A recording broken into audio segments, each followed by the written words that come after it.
லஞ்சில் என்ன குழம்பு சீக்கிரம் செய்யலாம் அப்படின்னு யோசிக்கிறவங்களுக்கு இந்த ரெசிபி ரொம்பவே ஹெல்ப்ஃபுல்லாக இருக்கும். உங்களுக்கு வத்தக்குழம்பு புளிக்குழம்புலாம் ரொம்ப பிடிக்கும் அப்படின்னா கண்டிப்பாக கத்திரிக்காய் காரக்குழம்பும் பிடிக்கும். ஆமாங்க, இன்றைக்கி நம்ம கத்திரிக்காய் காரக்குழம்பு தான் செய்ய போகிறோம். இந்த காரக்குழம்பு புளிக்குழம்புலாம் மண் சட்டியில் செய்யும்போது ரொம்ப டேஸ்ட்டாக இருக்கும்.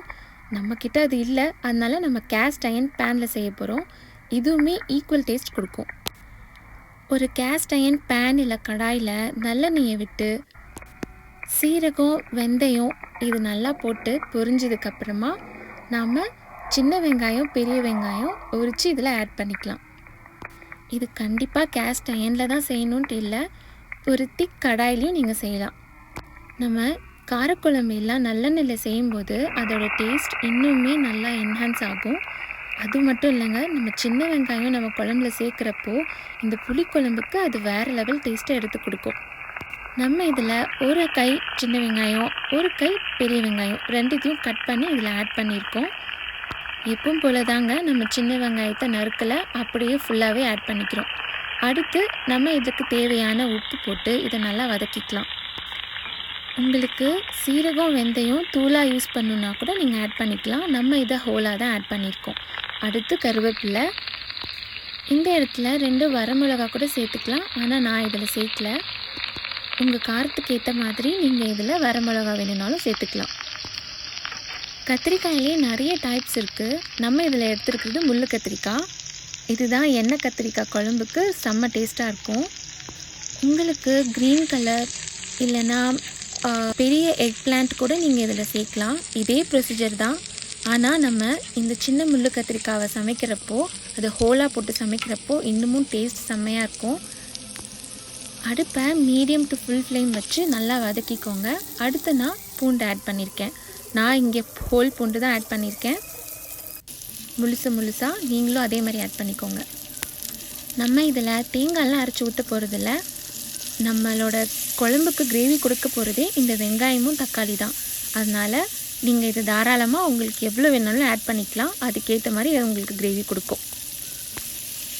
இப்போது தக்காளி நல்லா ஸ்மாஷ் ஆகிற அளவுக்கு நம்ம இதை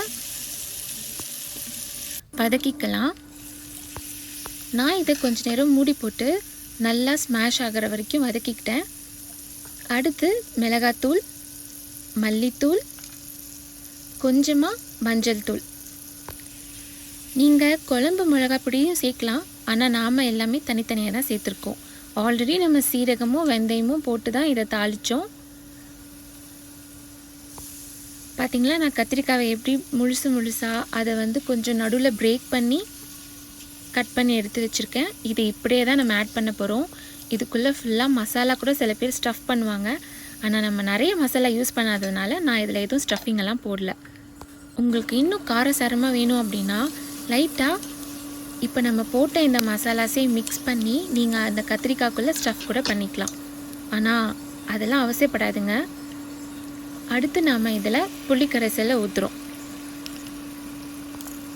நீங்கள் பார்த்தீங்கன்னா நம்ம கத்திரிக்காய் கொஞ்சம் ஹாஃப் குக் ஆனதுக்கு அப்புறம் தான் நான் புளிக்கரைசலை ஊற்றுறேன்.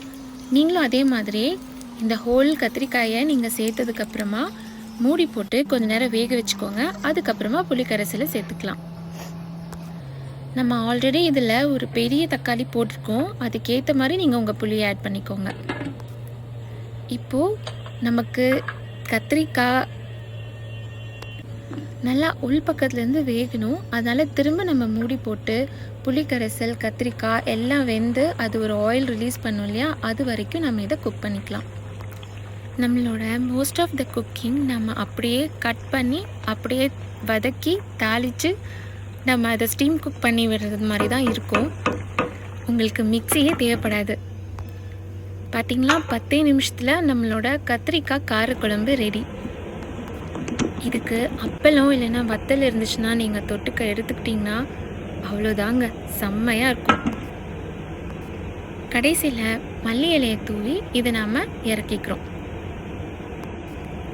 இது ரைஸ்க்கு மட்டும் இல்லைங்க, நம்ம களி செய்ய தெரியும்னா களிக்கு கூட செம்ம டேஸ்ட்டாக இருக்கும். ட்ரை பண்ணி பாருங்கள்.